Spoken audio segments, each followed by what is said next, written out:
की भक्ति प्रवेश करने योग्य बनाया जा रहा, ताकि आप दृढ़ता से और डर के, भयबन भक्ति नहीं होती, और भय ज्ञान से होता है। जैसे बच्चे को ज्ञान हुआ सर्प का, तो फिर वो डरने लगा, उससे जान बचा ली। ऐसे ही हम आपको ज्ञान करा रहे हैं, आपको ज्ञान हो जाएगा तो आप इन पापों से उल्टे हटोगे और आपका जान बचेगी। जान बचेगी मतलब आपका मोक्ष हो जाएगा, 84 लाख के कष्ट से आप बच जाओगे। सतगुरु के उपदेश का, अब फिर विचार करो इसी बात पर। लाया एक विचार, जय सतगुरु मिलते नहीं, जाते नरक द्वार। नरक द्वार में दूत सब करते खेचा ताण, उनसे कबू ना छूटते फिरते चारों खानी। चार खानी में भ्रमते, कबू न लगते पारे। सो फेरा सब मिट गया, हमारे सतगुरु के उपकार। सात समुद्र की मसी करूं, लेखनी करूं बन राय। धरती का कागज करूं, गुरु गुण लिख्यो न जाए।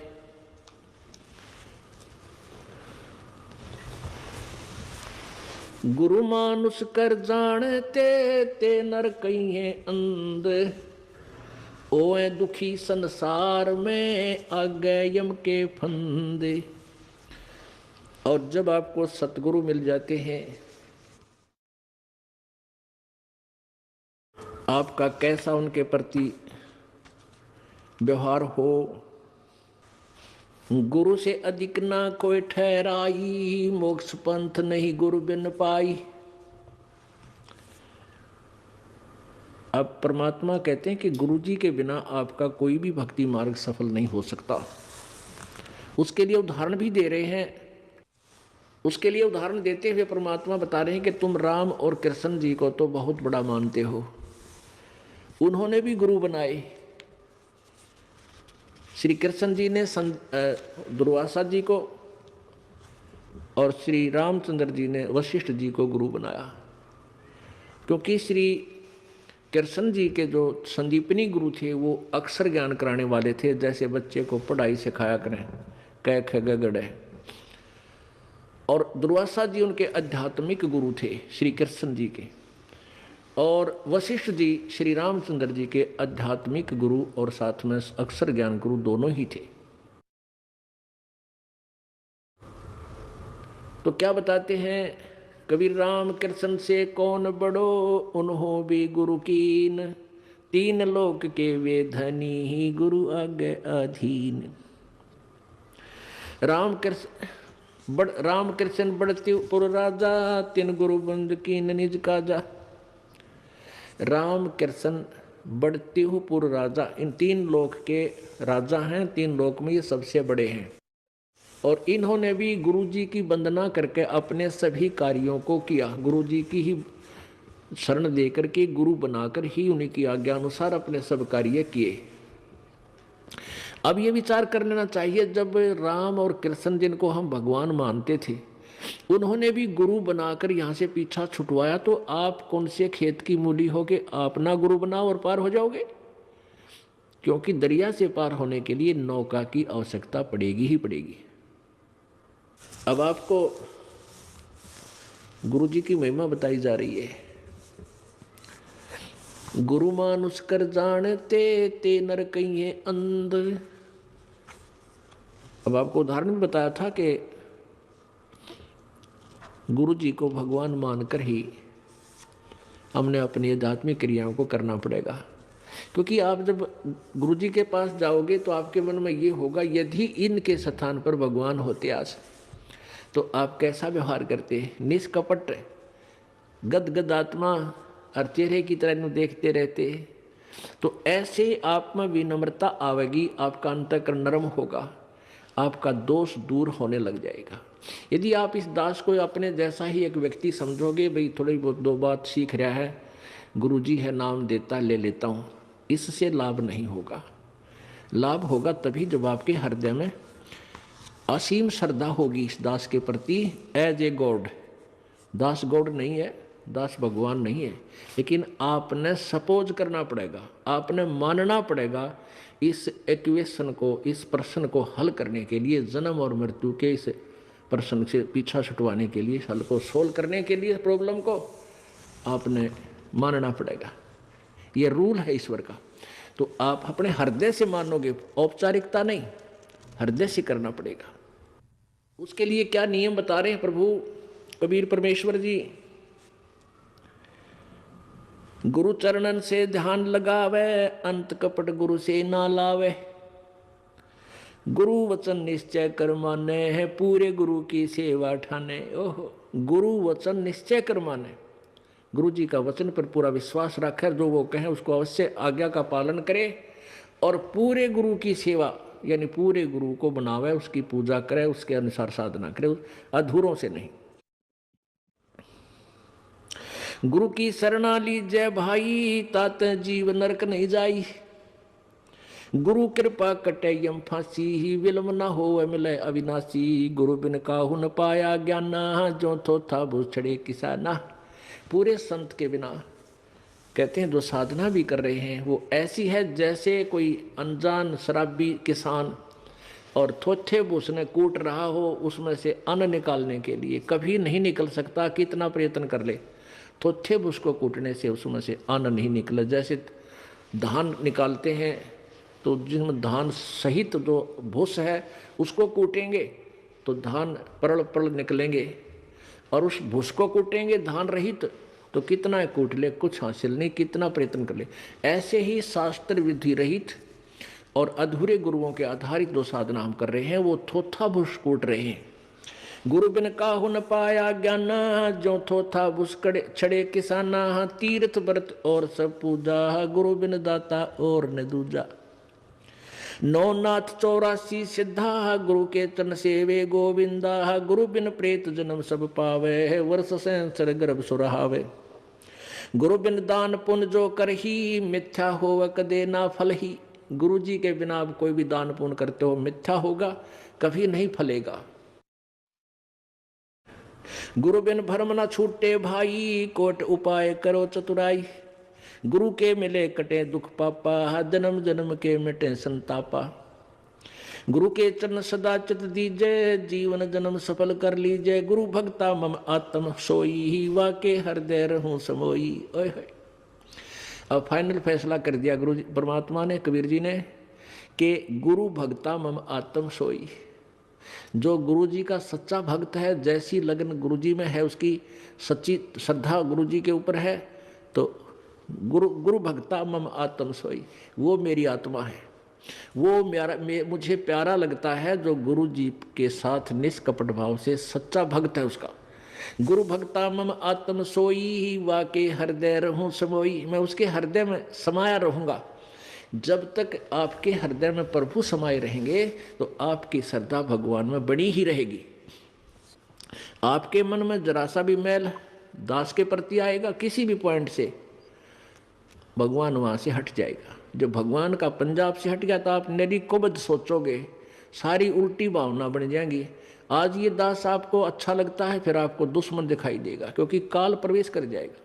इस जब आपका नाम खंड हो जाएगा, ये पहली पहचान होगी, आपकी रुचि नहीं बनेगी इस दास में। उसका तरीका यही है कि फिर आपको ज्ञान है भगवान का तो फिर आइए, और किसी भी कारण से आपका नाम खंडित है, उपदेश दोबारा मालिक के चरणों में विनती कीजिए और उपदेश पुनर्प्राप्त कर लीजिए, फिर आपका फिर कनेक्शन जोड़ देगा। बहुत दयालु है प्रभु। गुरु भक्ता मम आत्म सोई, वाके हृदय रहूं समोई। 68 तीर्थ भ्रम भ्रम आवे, सो फल गुरु के चरण पावे। ओह, 68 तीर्थों में भ्रम भटक कर आवे, इससे अच्छा एक ही गुरु के चरणों में आने से आपको वो सभी लाभ, सब लाभ मिल जाए। वहाँ तो कोई लाभ है ही नहीं। तीर्थों पर भ्रमण करते हैं, कोरे पाप कमावे, कोई पुण्य नहीं है। लेकिन हम भ्रमित कर दिए, वहाँ नहाने से ऐसा होगा, वहाँ नहाने से ऐसा होगा, तो परमात्मा उसी दृष्टिकोण से उदाहरण देकर आपको समझाते हैं। क्या बताते हैं? 10वां अंश गुरु को दीजय, जीवन जन्म सफल कर लीजय। 10वां अंश अपनी कमाई का, नेक कमाई का 10वां अंश दान में लगावा, गुरु जी को देवे, जीवन जन्म सफल कर लीजिए। 10वां अंश गुरु को दीजिए, जीवन जन्म सफल कर लीजिए। गुरु बिन होम यज्ञ नहीं कीजिए, गुरु की आज्ञा माए रहीजिए। गुरु जी के बिना कोई भी आपका धार्मिक अनुष्ठान आपने नहीं करना है और गुरु जी की आज्ञा में ही चलना है। अब कितनी गहरी वाणी बोली है प्रभु ने। गुरु सुरतुरु सुरधेनु समाना, पावे चरणन मुक्ति परवाना। आप जो सतगुरु हैं, पूरे गुरु हैं, देवताओं के एक सुरतुरु बताते हैं। स्वर्ग में एक सुरतुरु, देवताओं का वृक्ष, तरु माने वृक्ष, कहते हैं उसके नीचे बैठकर जो भी कामना करते हैं वही मनोकामना पूर्ण हो जाती है। सुरतुरु बोलते हैं उसके, देवताओं का वृक्ष। और एक सुरधेनु यानी देवताओं की गाय, उसके पास जाकर के जो भी याचना करते हैं उसी वही यानी आहार, उसको खाद्य पदार्थ बना बनाया तैयार मिल जाता है। तो कहते हैं गुरु जी, सतगुरु जो होते हैं वो सुरतुरु भी है और सुरधेनु भी है। गुरु गुरु सुरतुरु सुरधेनु समाना, पावे चरण मुक्ति परवाना। तन मन धन अर्प गुरु सेवे, हो गलतान उपदेश से ही लेवे। तन मन धन अर्प, अर्पण करके और गुरु जी की यानी शरण ग्रहण करे, उपदेश ले। तन मन धन अर्प गुरु सेवा। तन मन धन कैसे अर्पण करना है? पुण्यात्माओं, अपने हृदय में इस बात का एक गांठ लगा ले, यानी सच्चे दिल से अपना विश्वास कर ले कि ना तो ये शरीर तेरा और ना वो संपत्ति और परिवार तेरा, बिल्कुल नहीं है। ये मन में धारणा हो जाए कि न तो मेरा परिवार है, न मेरा शरीर है, न ही मेरी ये संपत्ति है, ये सब प्रभु की है और इसका सदुपयोग करूं। संपत्ति का 10वां अंश गुरु को दीजिए, ये धन अर्पण कर दिया आपने। और अपने बच्चों को, परिवार को भी मालिक के चरणों में लगा दे ताकि उनका भगवान रखवाला हो जाए और आप भी समर्पण रहे प्रभु में। तन मन धन अर्प गुरु सेवे, हो गलतान उपदेश ही लेवे। सतगुरु की गति हृदय धारे, और सकल बकवाद निवारे। गुरु जी ने जो मार्गदर्शन कर दिया, केवल वही साधना, उसी नियम में रहे, बाकी सब बकवादों को छोड़ दे। गुरु के सम्मुख वचन ना कहे, सो ससरेनी गैणी सुख ले। गुरु के सामने अपनी नहीं चलावे तगड़मबाजी, क्योंकि आपको वो ज्ञान नहीं हो सकता जो इस दास पर कृपा मालिक ने कर रखी है। और इस दास की आज्ञा और जो भी फाइनल फैसला करे वो फाइनल हो आपके लिए। आपका पुराना ज्ञान चाहे कितना आपने अच्छा लगता है उसको रिजेक्ट कर दे, छोड़ दे।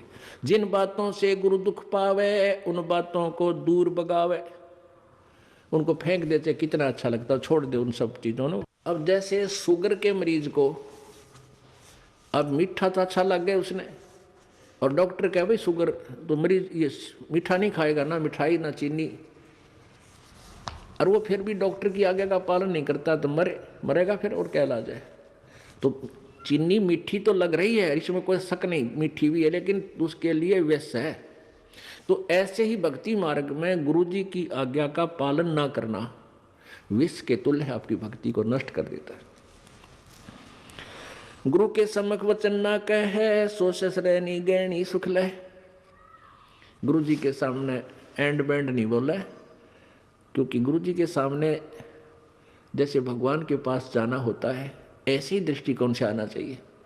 अपनी फरियाद करे, जो भी आदेश हो सिरोधार्य करे और चल पड़े, चाहे मन कुछ भी सोचता रहे, क्योंकि परमात्मा अंतर्यामी है, आपके सब दुखों से परिचित है, और वो आपकी जितनी श्रद्धा आपकी होगी उतना ही निवारण आपको साथ साथ रिजल्ट देते रहेंगे। तो आपने समर्पण और श्रद्धा बढ़ानी है, उसके बढ़ाने के लिए आपको यहाँ बुलाया जाता है, भक्ति कराई जाती है, दान पुण्य करवाया जाता है, सेवा करवाई जाती है, ताकि आपकी श्रद्धा जितनी बढ़ेगी उतना ही प्रभु आपके संकटों का निवारण समांतर करता रहेगा। अब जैसे आप यहाँ आए और आते ही आपको ठीक कर दिया, आप नाव भूल गए भी यहाँ, क्योंकि हमने देखे झाड़े लवानी है, झाड़े लवाए लाया, हो गया, आराम हो गया, बस ये क्या वहाँ जाना नहीं भूल कर फिर। तो यहाँ आते भी आपको सुख दिया जा सकता है, लेकिन ये परमात्मा चाहते हैं कि ये बच्चा आते कुछ तो राहत अवश्य देगा, ताकि आपका विश्वास बने। और आप पर आज कलयुग में आगे हो इतने पाप है गिनती नहीं। एक सुख थोड़ा बहुत मालिक अपनी तरफ से अवश्य देता आपको, फिर 100 संकट और हैं अभी तो आपके ऊपर बैलेंस, वो भी निवारण करवाने हैं। तो फिर आपको बुलाया जाता है कि आप महीने में एक बार अवश्य आइए। आपको बुलाने का क्या तात्पर्य है कि यहाँ आने से आपको बहुत पुण्य मिलता है, आपको बहुत भक्ति लाभ होता है। आप बच्चे हो, आपको मालूम नहीं, ये दास डॉक्टर है जो भी आपको कैसे कैसे आपके अंदर शक्ति प्रवेश करवानी है, प्रभु की पुण्य कैसे प्रवेश करवाने हैं, फिर ये ज्ञान आपके हृदय में पहुंचाना है। और जिस दिन आपकी श्रद्धा पूरी हो जाएगी, आप सपने में भी दुखी नहीं होगे, ये सत्कर मान लेना। क्योंकि पाप जब बढ़ जाते हैं, जन्म में भी दुखी, सोए फिर भी दुखी, क्यों सपने भी बुंडे बुंडे आवे। और जब आप भक्ति करोगे, ढंग से लग जाओगे, आप वैसे भी सुखी, और स्वप्न में भी परमात्मा की भक्ति है, आरती करते होगे, कभी मंत्र कर रहे होगे, कभी मेरे गुरुदेव भगवान ये गा रहे होगे, स्वप्न में भी सुखी, यानी भक्ति स्वप्न में भी हो रही होगी। गुरु से शेष करे चतुराई, सेवा ही नरक में जाई। ओहो, जो गुरु जी के सामने चतुरता करता है, छल कपट करता है, उसकी जो सेवा है यानी वो पूजा समाप्त हो जाती है, धन भक्ति का, और कहते हो नरक में जाई, नरक में डाल दिया जाता है। शिष होए सर्वस्व नहीं वारे, ये कपट मुख प्रीत उचारे। शिष होके और समर्पण नहीं किया तो क्या काय का भगत वो, और हिये कपट मुख प्रीत उचारे। अंदर तो दोष है, ऊपर तो मीठा बोला है, ये भगवान को पसंद नहीं। सो जीव कैसे लोक सिधाई, बिन गुरु मिले मोहे ना पाई। गुरु से कपट करे चतुराई, सोहन सा भव भर में आई। गुरु से कपट शेष जो राखे, यमराज जाके मुगदर चाखे। गुरु जो जन गुरु की निंदा करही, शुक्र समान गर्भ में पढ़ही। गुरु की निंदा सुने जो काना, ताको निश्चय नरक निदाना। अपने मुख निंदा जो करही, परिवार सहित नरक में पढ़ही। अपने आप क्या बताते हैं परमात्मा के, अपने गुरु जी की निंदा यदि कोई कर रहा है तो भी आपने सुननी नहीं चाहिए। यदि गुरु की निंदा सुने जो काना, ताको निश्चय नरक निदाना। जिसने गुरुजी की निंदा कान से भी सुन ली किसी नालायक ने, कहते हैं तो भी तू नरक में जाएगा, तेरा नाम खंड हो जाएगा। अब यहाँ समस्या एक आती है कि जैसे कोई व्यक्ति है निकम्मा, वो बुराई कर रहा है गुरुजी की, आप बैठे हो, ट्रेन में बैठे हो, बस में बैठे हो, या कहीं ऐसे स्थल पर बैठे हो, और वो चलो ऐसे वैसे स्थान पर हो तो उठ कर चला जा, आदमी इतना तो कर ही सकता है। लेकिन बस में बैठे हैं, ट्रेन में बैठे हैं, काफ़ी लंबा सफ़र है, और वो कोई निंदा कर रहा है और आप सुन रहे हो, तो आपके मन में शंका होगी कि मेरा तो नाम खंड हो जाएगा। नहीं होगा। क्यों नहीं होगा? क्योंकि सुनने का अर्थ ये है जैसे कोई आपके गुरुजी की बुराई कर रहा है, आप सुन रहे हो, लेकिन आपके हृदय में वो नहीं समा रही है कि वो सच ठीक कह रहा है। आपका मन ये कह रहा है ये अनजान व्यक्ति है, इसको पता नहीं, ये वैसे ही कह रहा है। आपके हृदय में उसके हाँ में हाँ नहीं बनी, तो आपने सुनकर भी नहीं सुनी। ये इनमें बहुत अंतर होता है एक एक बात में। और यदि आप उसके कहने से आपके हृदय में ऐसा आ गया कि हो सकता है हमारे गुरुजी ने ऐसा गलत काम कर ही दिया हो, तो आपने सुन ली, वो सुन ली, और आपके मन में स्वप्न में भी नहीं आए कि ये जो कह रहा सच्ची हो सकती है, तो आपने नहीं सुनी, तो आपको दोष नहीं। गुरु की निंदा सुने जो काना, ताको निश्चय नरक निदाना। अपने मुख निंदा जो करही, परिवार सहित नरक में पढ़ही। गुरु को तजय भजय जो आना, ताक पशुआ को फोकट ज्ञाना। ओए होए, अपने गुरु को छोड़कर और दूसरे में आस्था बनाता है। अब जैसे आप किसी भी कोई भी आपको इस भक्ति मार्ग का ये ज्ञान दास से सुनकर आपको कोई सुना रहा है भक्त, और आपकी श्रद्धा उस भक्त में हो जाती है, वो हो तो बहुत अच्छा है, बहुत प्यारा है, उससे के चरण छूने लग जाए और उसी के ऊपर आसक्त हो गए, तो आपका गुरुजी से नाम खंड हो गया। इस दृष्टिकोण से परमात्मा कहते हैं गुरु को तजय भजय जो आना, ता पशुआ को फोकट ज्ञाना। उस पशु ने को कोई ज्ञान नहीं है, वो भक्त नहीं है। जो अपने गुरु को छोड़कर दूसरे में ठीक श्रद्धा बनाता है, उसमें आसक्त होता है, उसी को पूजा शुरू कर देता है। अब पुण्यात्माओं, एक एक पॉइंट पर बहुत गहराई सोचना है। अब कोई भक्त ज्ञान सुना रहा है, बहुत अच्छी बात है, उसके द्वारा सुने ज्ञान पर अमल करे और उससे कहे भाई मुझे भी गुरुदेव के पास ले चलो, मेरा कल्याण करा दो। और आपने नाम ले रखा है और फिर कोई चर्चा चलती है, ऐसी कोई बात नहीं, फिर भी सुनो। और कोई पुराना भक्त है वो अच्छी अच्छी बातें बताएगा तो बहुत अच्छी बात है, गदगद हो जाओ कि मेरे गुरुजी ने कितना अच्छा ज्ञान दिया हुआ इस बच्चे को, भाई को, बहन को, और ये सब गुरुजी का ही दिया हुआ ज्ञान है, इसका नहीं है। तो उसमें आपको एज ए भाई यानी गुरु भाई गुरु बहन तो आपकी श्रद्धा हो सकती है, लेकिन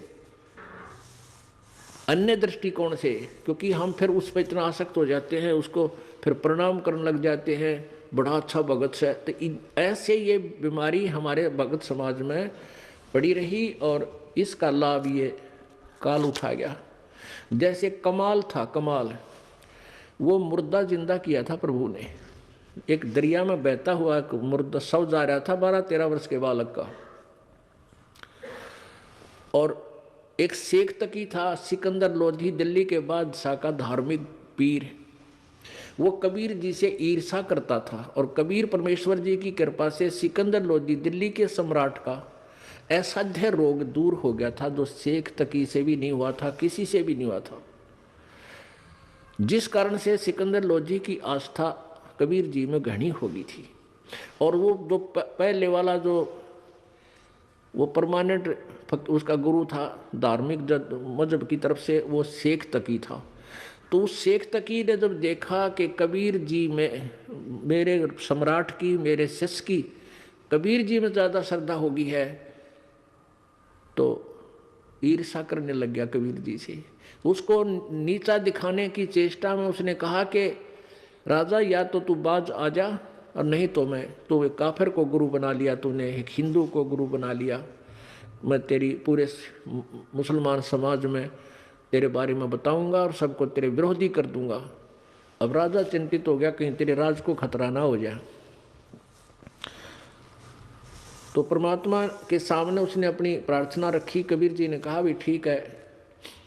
तो शेख तकी ने क्या शर्त रख दी कि मैं जब इसको मानूंगा ये भगवान है, अल्लाह का नबी है, कोई मुर्दे को जीवित कर दे। तो परमात्मा ने जो अपने भगत की टेंशन दूर करनी थी सिकंदर लोधी की, तुरंत कर दी। जिस दरिया के किनारे वो खड़े थे वहीं पर एक मुर्दा बच्चे का शव बहता हुआ आ गया।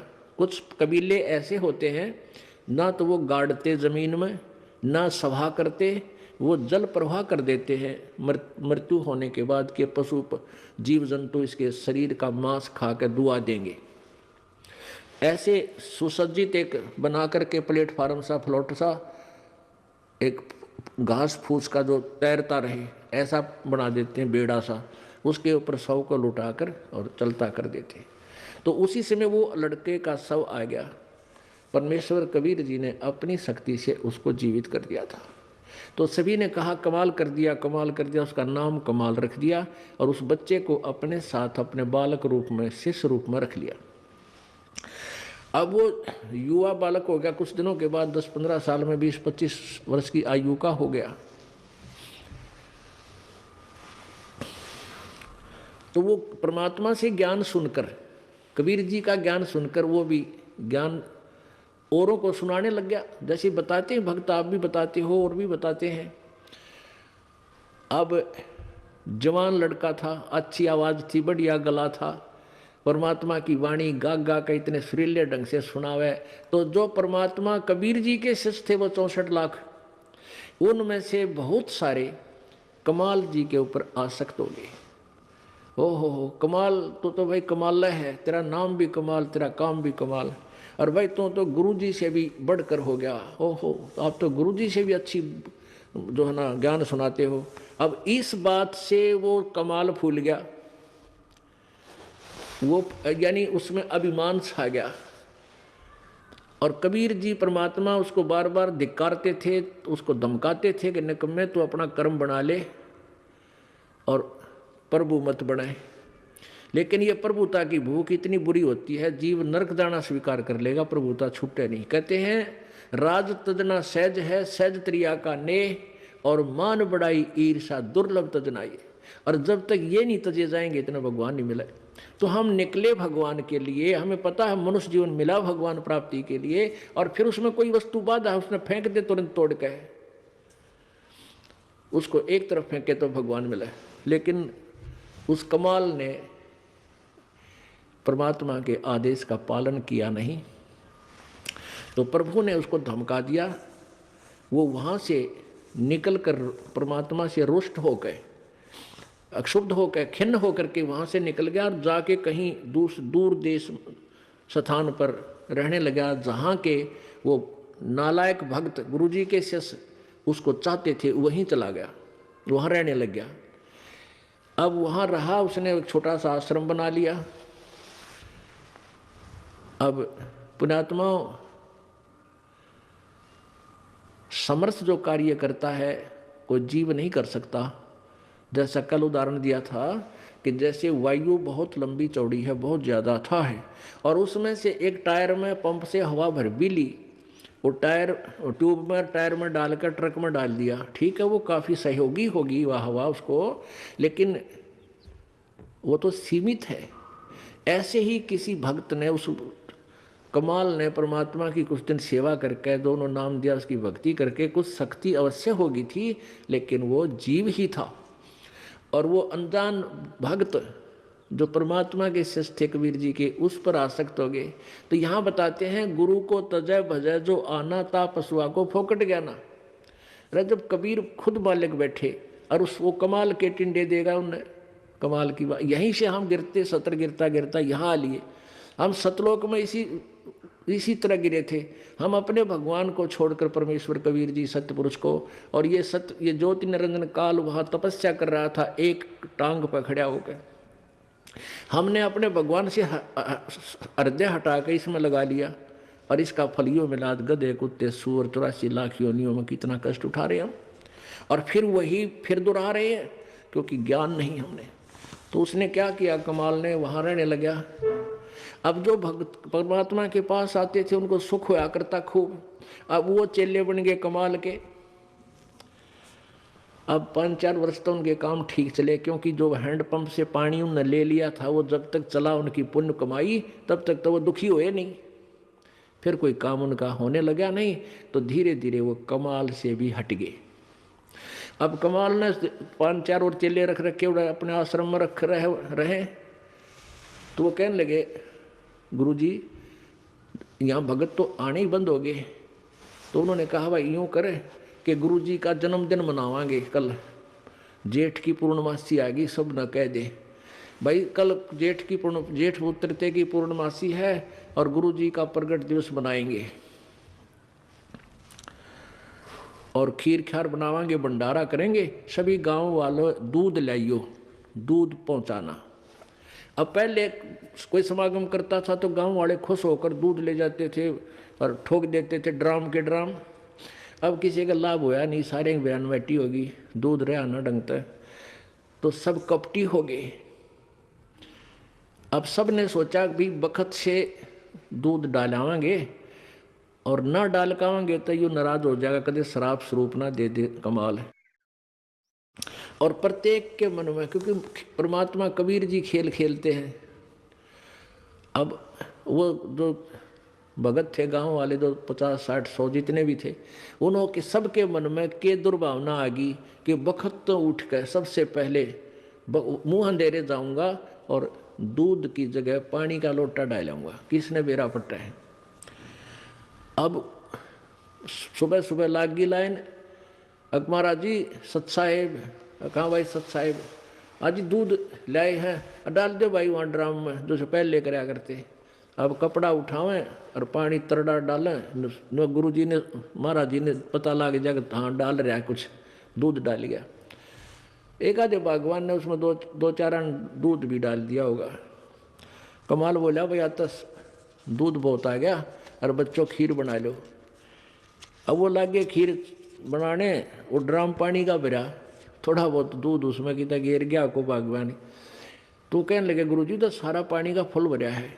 कुमार बोला झूठ बोलो, देखा जागे सारा पानी का भरा, किसकी खीर बनी थी। इतना शर्मिंदा हो गया, रात्रि में उस आश्रम ने छोड़ के पता नहीं कित मरिया जाके छोड़ चल गया।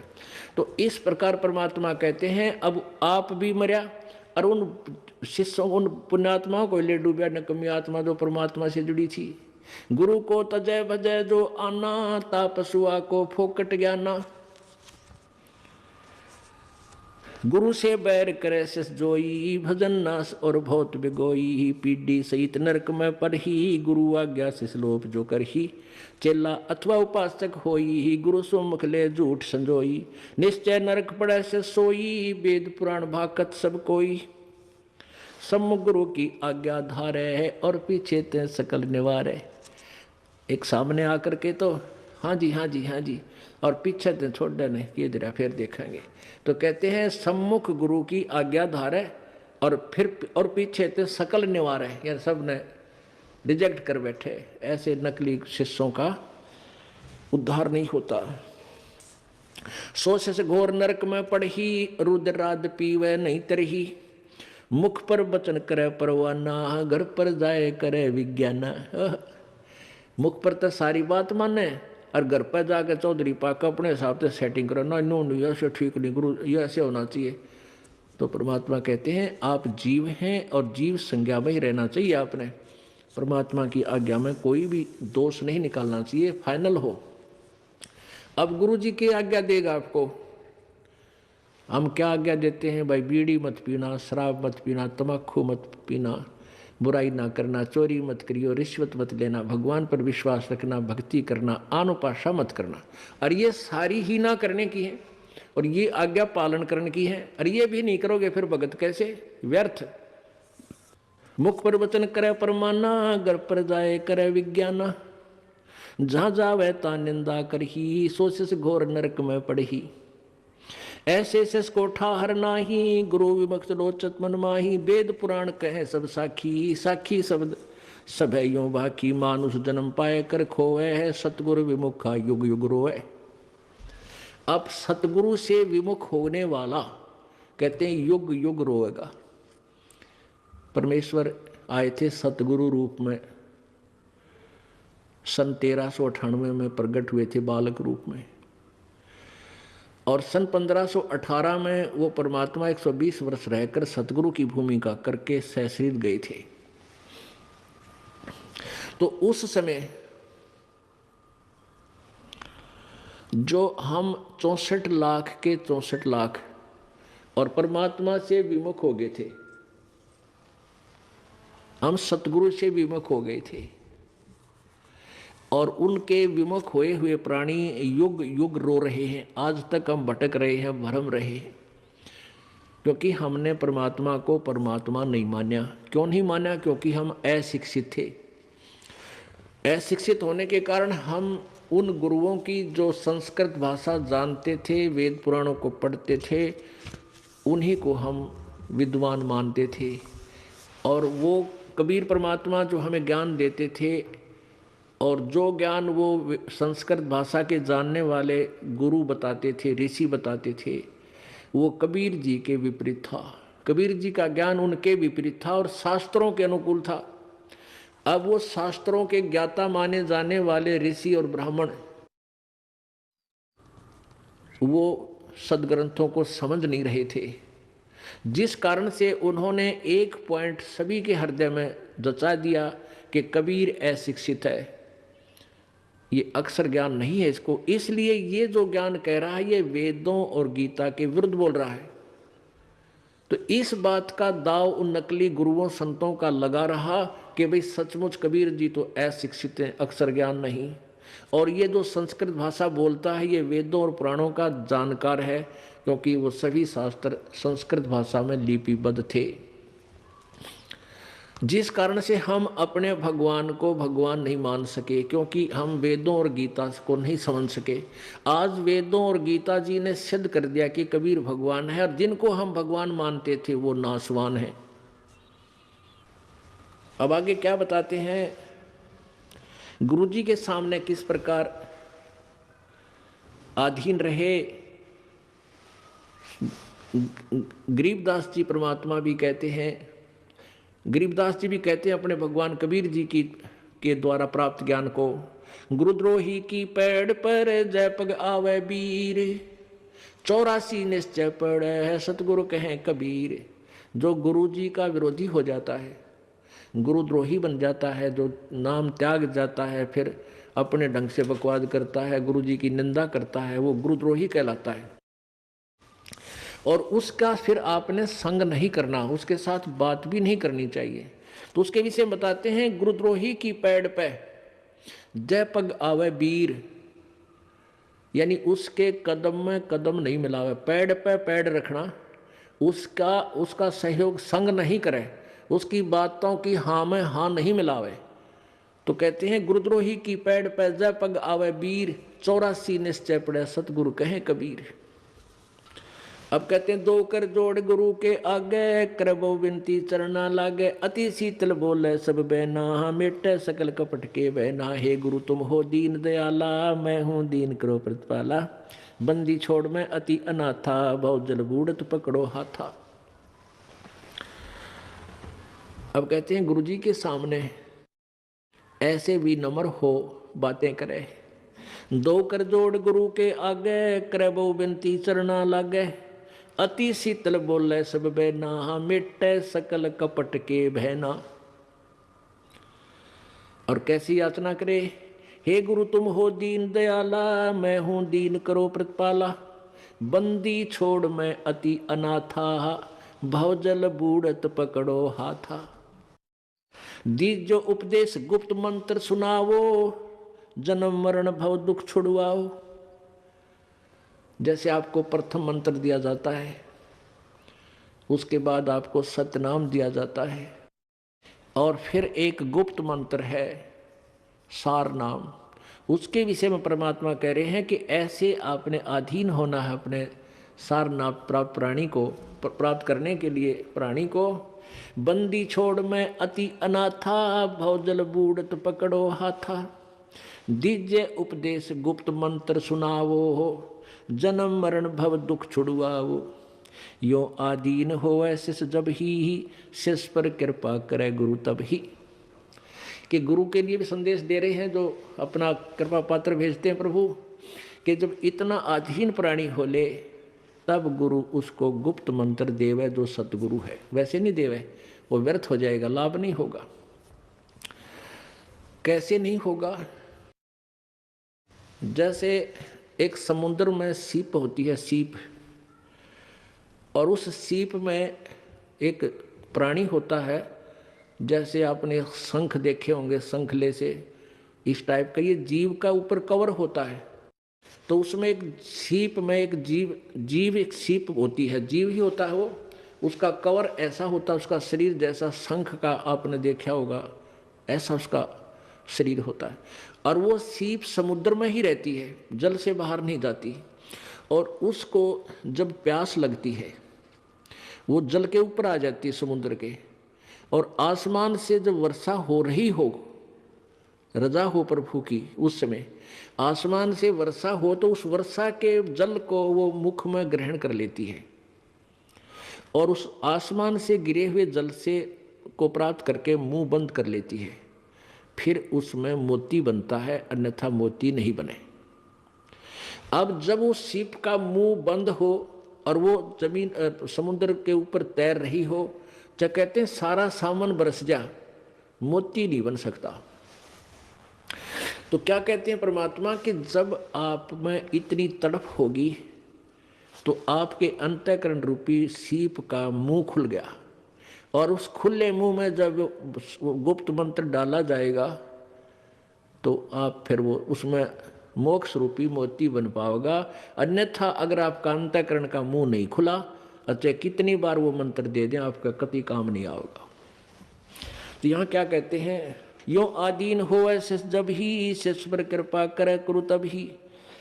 गुरु से शिष्य जब दीक्षा मांगे है, मन कर्म वजन धरे धन आगे। गुरु से जब शिष्य दीक्षा मांगे और मन कर्म वचन धरे धन आ गए। मन कर्म वचन से तो आपकी सच्ची लगन हो, और धरे धन आ गए, यानी जितनी भी आपकी दीक्षा योग्य, तो आप चाहते पूजा 10 2 4 10 रुपये वो अवश्य उसमें दे। कहने का भाव ये है, ऐसी प्रीत देखे गुरु जब ही, गुप्त मंत्र कहे गुरु तब ही। भक्ति मुक्ति को पंथ बतावे है, बुरो होण को पंथ छुड़ावे। ऐसे शिष्य उपदेश ही पाई, होए दिव्य दृष्टि पुरुष पै जाई। इस भाव से जो गुरु से दीक्षा लेगा, मंत्र प्राप्त करेगा, तो फिर उस पुण्यात्मा की दिव्य दृष्टि प्राप्त होगी और परमात्मा के पास पहुंच जाएगा। गंगा यमुना बद्री समेते, जगन्नाथ धाम हैं जेते। भर में फल प्राप्त हो न जेतो, गुरु सेवा में फल पावे ते तो। गुरु महात्म को वार न पारा, वरने शिव सनकादिक और अवतारा। गुरु को पूर्ण ब्रह्म कर जाने, और भाव कभू नहीं आने। ओहो, गुरु को परमेश्वर पूर्ण ब्रह्म ही माने, और भाव कभू नहीं आने। जिन बातन से गुरु दुख पावे, तीन बातों को दूर बहावे। अष्ट अंग से दंडवत प्रणामा, संध्या प्राप्त करे निष्कामा। आठों अंग से दंडवत प्रणाम करे, लंबा लौट के, निष्कामा, बगैर किसी मनोकामना के, केवल अपना शिष्य का कर्तव्य जानकर। तीर्थ व्रत सब करे आवे, गुरु चरणों फल तुरंत ही पावे। चरणामृत कदाचित पावे है, 84 कटे लोग सिधावे। कोटिक जब तब करे करावे, वेद पुराण सभे मिल गावे। गुरु पद रज मस्तक पर देवे, सो फल तत्काल ही लेवे। अब क्या बताते हैं, कोटिक जब तब करे करावे, चाहे जप कर ले किसी भी मंत्र का, गुरु जी बगैर पूरे संत से लिए हुए, और वेद पुराण सभे मिल गावे, यानी सभी यही बताते हैं, गुरु पद रज मस्तक पर देवे, सो फल तत्काल ही लेवे। अब गुरु जी के पास आगे हैं तो रज मस्तक पर आप लाएगी, यानी गुरु जी का आशीर्वाद प्राप्त हुआ, उपदेश मिल गया, फिर भक्ति करे तो सब फल इसी भक्ति और नाम में आपको मिलेंगे। परमात्मा कहते सुमन से भला होगा, ना तो भला ना हो, यानी गुरु जी से उपदेश ले, फिर भक्ति करे, सुमन करे। आगे क्या बताते हैं, सोए गुरु सत जो सार चनावे, यम बंधन से जीव मुक्तावे। अब गुरु भी वही है जो सार नाम देवे। सोए गुरु सत जो सार चनावे, वही गुरु सच्चा है जो सार चनावे, यानी तत्व ज्ञान बतावे और सार शब्द तक देने का अधिकारी हो, और यम बंधन से जीव मुक्तावे। गुरुपद सेवा बिरला कोई, जा पर कृपा साहिब की होई। कहते हैं गुरु की पद, पद माने पद्धति, पद्धति माने वे ऑफ वर्शिप, पूजा की विधि। जो सतगुरु पूजा की विधि बताता है, उसकी सेवा, उसकी पूजा, वो साधना वही व्यक्ति कर सकेगा जिस पर प्रभु राजी होगा। और प्रभु किस पर राजी होगा, मम भक्ता मत मम आत्म सोई, वाके हृदय रहूं समोई। अब परमात्मा किस पर प्रसन्न रहेगा कि गुरु भक्ता मम आत्म सोई, गुरु का भक्त वो मेरी आत्मा, और उसके हृदय में मैं वहाँ विद्यमान रहूँगा। परमात्मा अच्छे, परमात्मा की शक्ति से वहाँ हमारे अंदर प्रवेश रहेगी। तो जैसे सूर्य एक स्थान पर है, और जैसे हमने आजकल ये सूर्य ऊर्जा के, सौर ऊर्जा के यंत्र ला रखे हैं, वो छत पर लगा दिए जाते हैं, उससे सूर्य से गर्मी ग्रहण करता है, और नीचे पानी उबाल रहा है, चाय बना रहा है, दूध बना रहा है। तो वो सूर्य की जो शक्ति उसमें आई, उसने संग्रह किया, वो उसमें वो आने का रास्ता है, और वो डिफेक्ट हो गया तो फिर सूर्य वहीं है, कोई काम नहीं करेगा। ऐसे ही कहते हैं जब तक तू गुरुजी का भक्त बना रहेगा तो मैं आपके हृदय में, अर्थात मेरी शक्ति तेरे अंदर काम करती रहेगी। तो यहाँ कहते हैं गुरुपद सेवै बिरला कोई, जापै कृपा साहिब की होई, क्योंकि काल डगमग कर ले जाता है। और गुरुजी के पद, गुरुजी की पूजा, गुरुजी द्वारा बताई गई भक्ति विधि, वो पद बोलते हैं इसको।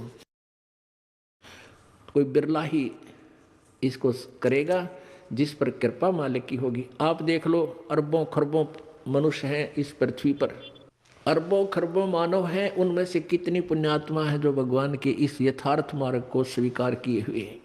परमात्मा इसी विषय में कह रहे हैं, गुरुपद सेवै बिरला कोई, जापै कृपा साहिब की होई, गुरु महिमा सुखदेव जो पाई, चढ़वी मान बैकुंठा जाई, गुरु बिन वेद पढ़ै जो प्राणी, समझे न सार रहे अज्ञानी। अब जैसे कहते हैं गुरु गुरु में भेद है, गुरु गुरु में भाव, सोए गुरु सराइये, जो सार शब्द लखावे दाओ। अब जैसे सुखदेव जैसों ने भी गुरु बनाए, राजा जनक को गुरु बनाया। राजा जनक केवल स्वर्ग तक जाने पहुंचाने वाले ही टिकट बना सकता था, और वो सुखदेव ऋषि ने बनवा ली, स्वर्ग तक चला गया, वो भी गुरु के बिना नहीं जा सका।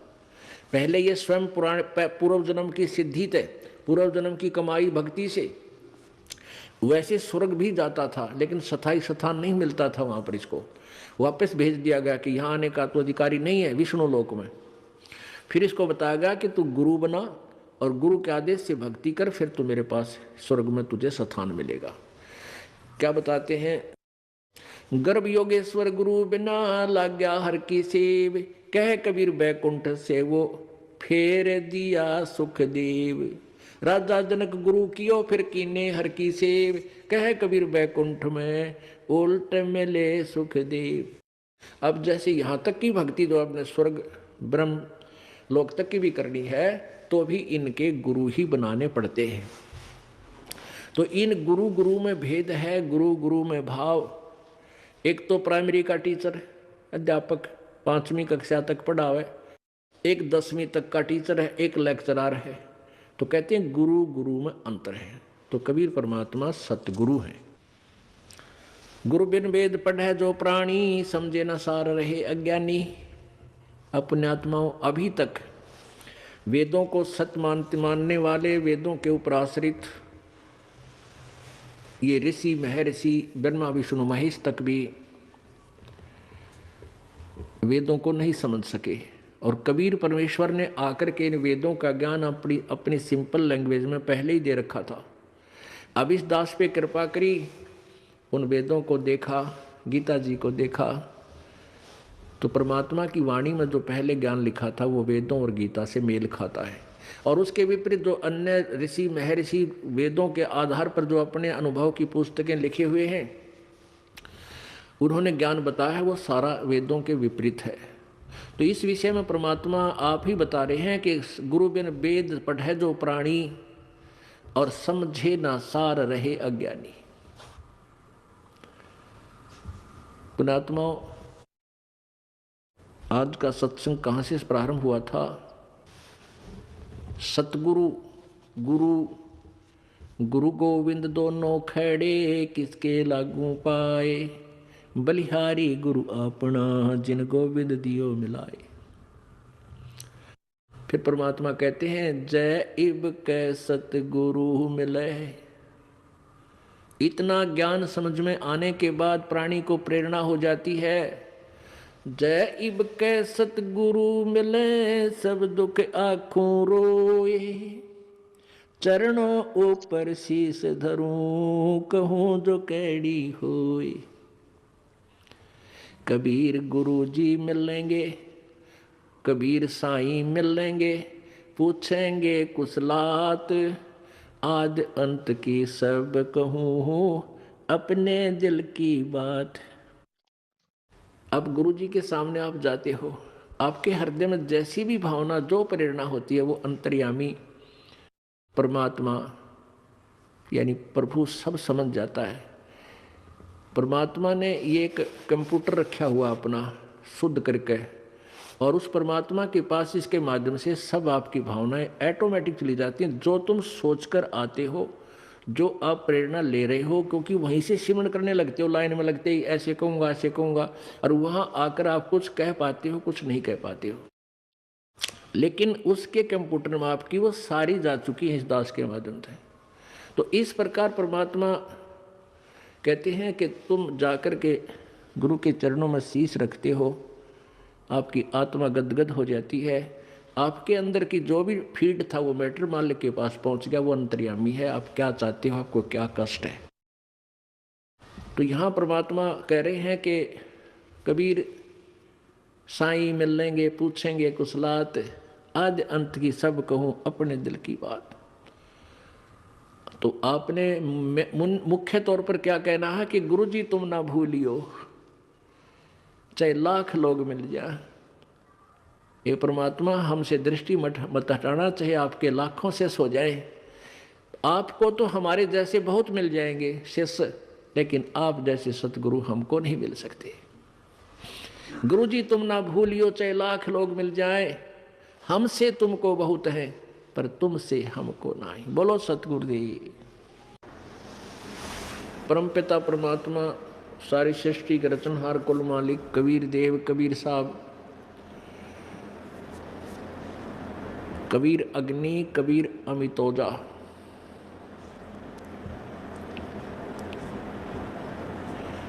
ये वो परम अक्षर ब्रह्म हैं जिनके विषय में गीता जी अध्याय नंबर 8 के श्लोक नंबर 1 में अर्जुन ने पूछा है कि किम तत्ब्रह्म, तत्ब्रह्म कौन है। इसका उत्तर गीता ज्ञानदाता 8वें अध्याय के प्रथम तीसरे मंत्र में श्लोक में दिया है कि वो परम अक्षर ब्रह्म है। ये ब्रह्म जो है, ब्रह्म का अर्थ परमात्मा होता है, भगवान होता है। अब तीन ब्रह्म, तीन परमात्मा पवित्र गीता जी अध्याय नंबर 15 के श्लोक नंबर 16-17 में प्रमाणित है। दो पुरुष, एक सरपुरुष, एक अक्षर पुरुष। सर ब्रह्म कहो, सर ब्रह्म कहो, अक्षर ब्रह्म कहो, सर पुरुष कहो, अक्षर पुरुष कहो, एक ही बात है। पुरुष माने भी परमात्मा, प्रभु,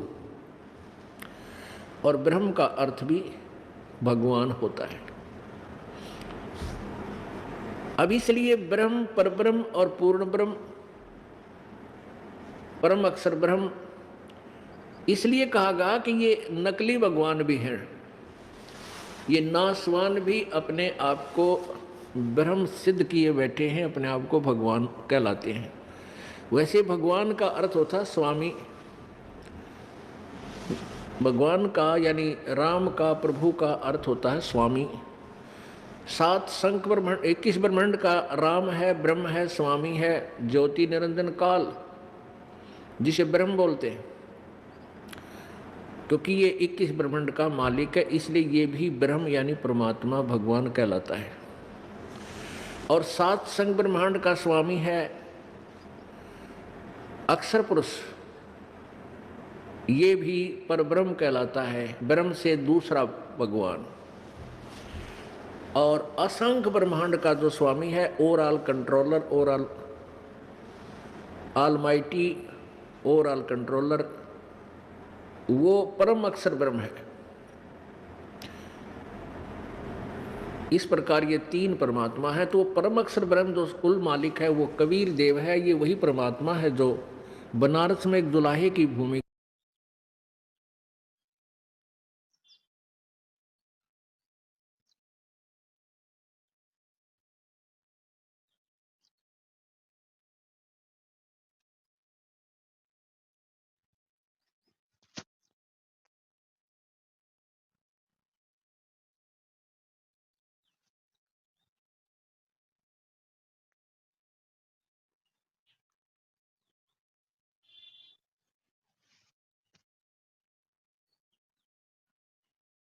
की भक्ति प्रवेश करने योग्य बनाया जा रहा, ताकि आप दृढ़ता से, और डर के भयबिन भक्ति नहीं होती, और भय ज्ञान से होता है। जैसे बच्चे को ज्ञान हुआ सर्प का, तो फिर वो डरने लगा, उससे जान बचा ली। ऐसे ही हम आपको ज्ञान करा रहे हैं, आपको ज्ञान हो जाएगा तो आप इन पापों से उल्टे हटोगे और आपका जान बचेगी। जान बचेगी मतलब आपका मोक्ष हो जाएगा, 84 लाख योनियों के कष्ट से आप बच जाओगे।